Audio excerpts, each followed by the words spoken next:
Rockport-Fulton ISD. Dr. Lowry here. As you know, it is Principal Appreciation Month, and today our guest is Ashleigh Bible, the principal at Rockport-Fulton High School. Hey, Ashleigh, how are you today? Good. How are you? I'm good. So thanks for taking time to sit with us. So you're not a big fan of interviews, right? No, not at all. Not a big fan of talking about yourself? No. So this is like way outside your comfort zone? Yes. All right. Very good. Well, welcome to the show. So I appreciate you taking this and being vulnerable with us. You know, I think the biggest thing is we'll start with kind of some layups, right? So where'd you grow up? I'm from Lawton, Oklahoma. Lawton, Oklahoma. How big is Lawton, Oklahoma? We had two 6A high schools Okay. and a 4A, so Oh, wow. it was a decent-sized town in the middle of nowhere. Okay. And then, so from Oklahoma, where'd you go to college? The day after I turned 18, I moved to the Edmond, Oklahoma, the University of Central Oklahoma. Okay. So we're a big Central of Oklahoma fan. Is that like who we root for in football? No, not at all. It was just a Division II school that I could afford and that I could support myself Okay. going to school there. Very good. So if you'd have gone anywhere, where would you have chosen to go? I wanted to go to UNT, and then I also wanted to go to OSU. Okay. And what was the reasoning to want to go to those two schools? I wanted to be a landscape architect, Oh, so that's why I wanted to go to OSU. So I was a big ag girl. okay. Well, we're glad that didn't work out because then you wouldn't be our principal here. So That's true. I'd be working in a front yard again. there you go. Yeah. Well, you could do our landscaping here once Right. the bond ends. That's good. So, and that kind of goes into a little motto you told me you live by, if it's meant to be or, What's meant to be will always find a way. right? So it's just meant to be that you were going to be in Rockport-Fulton High Yeah, I School, right? guess So so. that's why you couldn't go to Oklahoma State, right? Mhm. And Yeah. instead of being a Cowboys fan, Oklahoma State Cowboys, you're a who's fan? The Sooners, What do they say? Boomer Sooner. Boomer Sooner. Okay. Did they win a big game last weekend? Yeah. Works Yeah. down. There it is. There it is. That's good. So obviously Oklahoma fan. So kind of tell us a little bit about what drove you to go to college. And I think you cheered in college, right? Yeah, I did not cheer sideline cheer. I only did competitive cheer. Okay. Okay. And so what drove you to then maybe get into education? Tell us kind of how that went about from landscape architecture to education. So I was a cheerleader all the way through 7th grade through my senior year. And my cheer coaches did not know cheer Okay. at like the junior high or the high school level. And so I decided that I wanted to go ahead and go into coaching so that girls could have a true cheer coach and not just somebody who was told that they had to be over cheer. Gotcha. So that's what drove me into education. Do we still do it? Can we still do that backhand tuck? I retired 2 years ago. Retired 2 years ago. Okay, after a big Backhand tuck. competition. Yeah, is that not the name of it? No, like back handspring, standing back. Okay. Well, maybe we can have a fundraiser to have you show off sometime. Bring you out of retirement. So tell us kind of the story about how you got here. In terms of, so now you're in education. Tell me the story about how you went from Central Oklahoma to now here as the principal. Kind of the brief overview of that. Oh, honestly, it was my kids were young and we were in Oklahoma, not making very much money at all Yeah. as two teachers.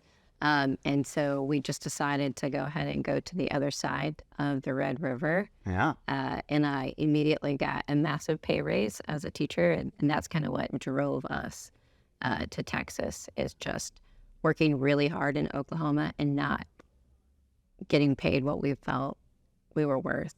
And moving to Texas, and I feel so terrible every day for Oklahoma teachers because they are doing the exact same thing we're doing, and they are barely like making it. Okay. And you recruited one out of Oklahoma this year, right? Can be a golf coach. Oh yeah, Yeah. There you go. So shout out to all the Oklahoma teachers, like come down south. a few. Right? There you go. That's good. So kind of tell me then, you've been in both big districts and small districts. What has kind of been some of your pathways in terms of positions in some of those large and small districts guiding you here? I think a lot of it was just for experience. That's why I've been in the different positions that I've been in. So I was in the classroom for 13 years.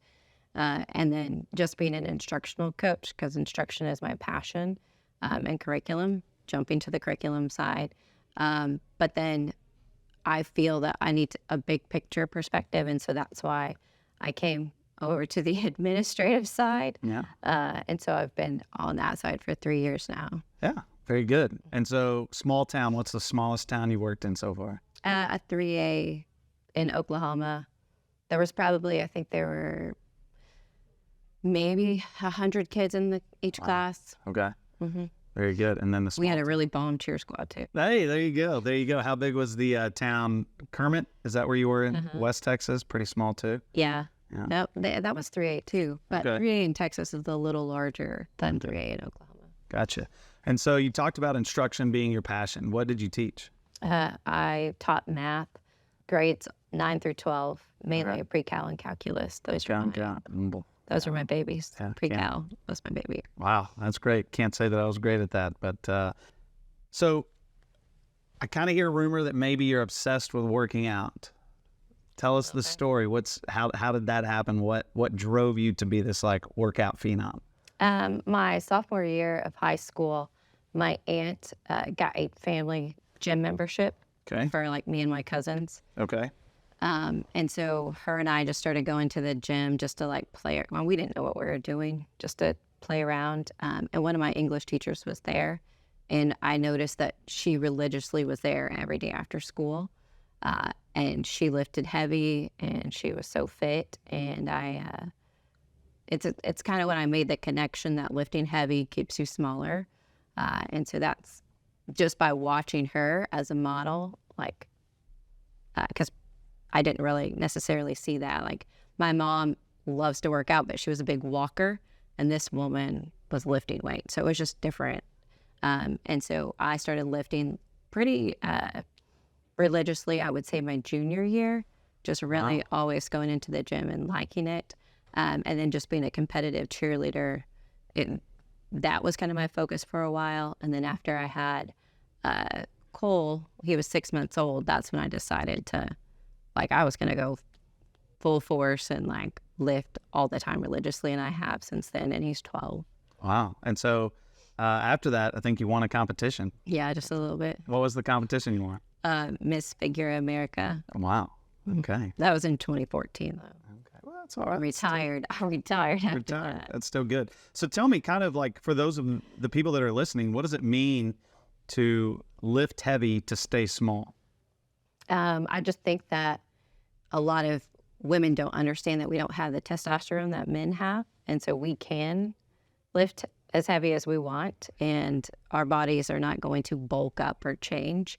The more muscle you have, it burns fat. And so it just allows you to eat more. Yeah. And it makes you feel better. Yeah. If I don't work out in the morning, then I just don't feel right all day long. Great. So first year here at as the principal of Rockport-Fulton High School, what's your goal for year one? I think it's just been about building relationships, getting to know all the teachers, building a positive atmosphere for the teachers so that they feel confident and they feel good coming to work, right? Because this is their profession, so that they can in turn give that to our students. I want kids to walk in feeling comfortable and excited to be here. And so far, I truly feel that we are all happy in this place. I mean, I know that everyone has their days. Maybe most happy. Yeah. But I think it's just creating a positive atmosphere, structure, expectation, so that we can move forward. Sure. So as a curriculum person, talking to a teacher at this point, what would be one thing that you would tell a teacher, hey, if you could be really good at this will make your classroom environment and instruction go better? I mean, everyone says it, relationships. Sure. It doesn't matter where the kid comes from. If you have a relationship with them, if you know what they like, you know different pieces about them, or you're able to connect with them, it changes everything for you in the classroom. Yeah, I don't disagree. Okay, so kind of then switching gears, you as a high school student, humble beginnings, right? And what would you tell a high school student now as they, struggle through what are tough years? No matter what your home life is like, I think high school can be tough for anyone trying to figure out where you're going. What would you say to a high school student right now that you'd say, man, I really hope you hear this? I think it doesn't matter where you come from, what the expectations were. Like, you are in charge of your life and you make those decisions. Very good. And then obviously parents sometimes, right? You have a teenage daughter, right? Freshman in high school. You get to see the viewpoint of the teachers and administrators. What would you tell a parent of a high school student? What would be kind of your advice to them as they navigate these years? I think just listening and being there for them, offering support. Someone said the other day, whenever your kid is talking to you, ask them if they want feedback, if they want you to help them solve the problem, or do you want me to just listen? And I think those are some things I probably should start using with my own children. But I just think that's powerful because sometimes they just want to talk and they just want us to listen. Absolutely. I heard, I was listening to a guy the other day on sports talk radio, and he's the head coach at UAB, and he has a daughter that's a collegiate volleyball player. And so he said, yeah, what I have to do with my daughters is I coach them hard. He goes, but now one of them finally told me, like, can you just be my dad? And he kind of had the same advice. Like, so now I asked my daughter, do you want me to coach you or do you want me to be your dad? And so he literally, when he's coach, he puts on his coach's hat. And when he's dad, he takes it off. And he says, I have to be both of those for my daughters to be good for them. So I think that's great advice for parents to hear. So, well, we're really excited to have you. We're excited for all the great things coming at Rockport-Fulton High School. Any last words for the community out there?